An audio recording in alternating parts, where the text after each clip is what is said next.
We're going to look at the ubiquitous right hand, also known as the Haymaker. It is everywhere.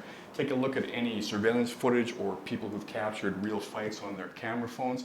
If you can't deal with a right hand, you can't defend yourself. It's that simple.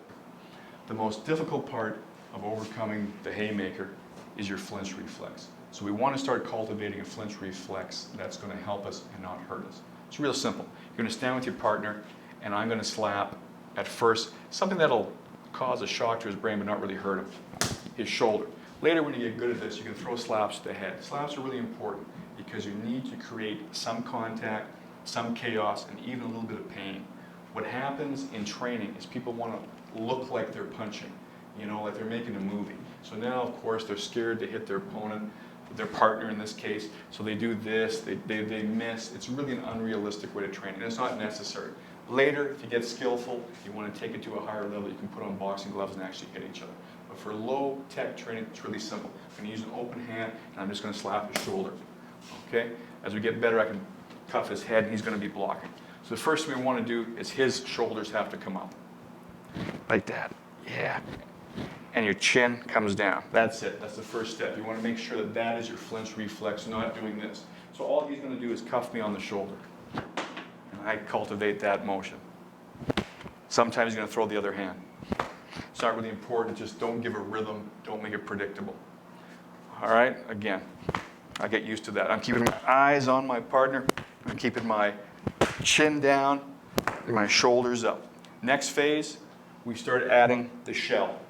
So he's going to throw a right hand. My chin still comes down. My shoulders still come up, but I'm protecting my head. I'm bringing my elbows in. Now, if I'm at a longer distance, you tend to shell up this way because only a straight punch can reach you. As I get closer, the likelihood that it's a roundhouse punch becomes more and more. So my arm is naturally going to start sliding to the back of my head and forming this wedge position.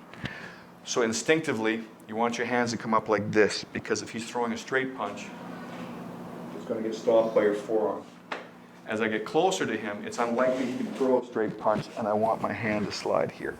So this is something you can drill in this manner. From farther out, I slap at him that way. As I get closer in, I cuff at him that way. But avoid blocking like we talked about. So when he throws a straight one at me, that's going to stop it. Keep your hand open and just slap at my face. That's it. He throws a roundhouse. That's the one. Sometimes he switches side. That's when my chin is down.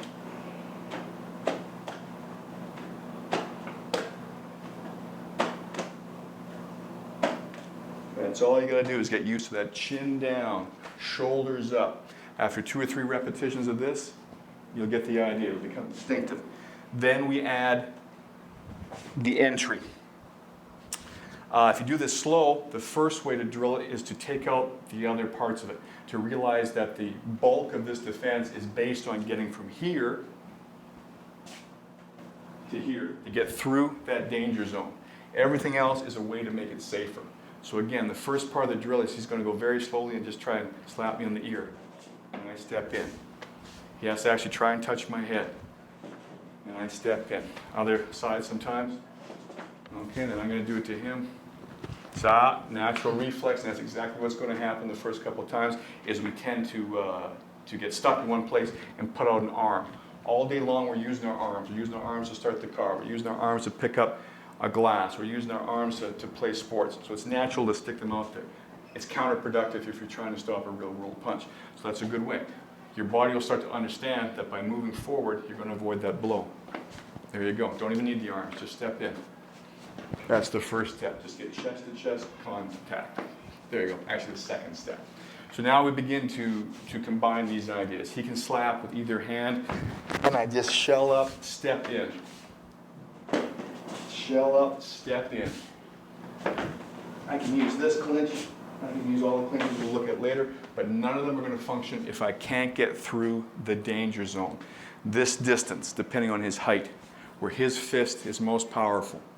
The last thing I want to do is to stay in here and try to show him how good my boxing is or make a kung fu movie out of it. I need to get from here. Instead of the guy attacking me face to face, let's put him off at a little angle like this, somewhere in your 180-degree peripheral vision here. This happens all the time. I'm sitting here talking to his girlfriend at the bar. He takes offense, he's going to hit me from this angle. So anything that I can do at a slight angle, I should be able to do when someone is square to me. The opposite isn't true, however. So one way to drill this effectively, it's just to start doing it at funny angles. So I'm here talking, he decides to attack me. I see something out of the corner of my eye. I don't know specifically what kind of punch it is. I don't want to turn and try and pray and go. I want to cover the target area as effectively as I can, and I want to get as close to him as I can. Okay? In old style jiu-jitsu, we basically stood here and we did a thing called pray and go, where we wanted to make contact with his arms. At this angle though, it's unrealistic. I don't know which arm he's going to swing with. I don't know precisely where he is. So I want to make contact with his body before I worry about where his arms are. If I can feel my body against his, that means he's generally way too close to have any kind of effective striking. Covering myself up is just buying me time in case I'm late. So the punch comes, I'm here, I don't really see it. I just see a blur from the side. I'm going to wedge on one side of my head, and the other hand's going to come up here. Both hands here, and one slides there until I feel contact with him. Again, I'm in chest-to-chest contact with him.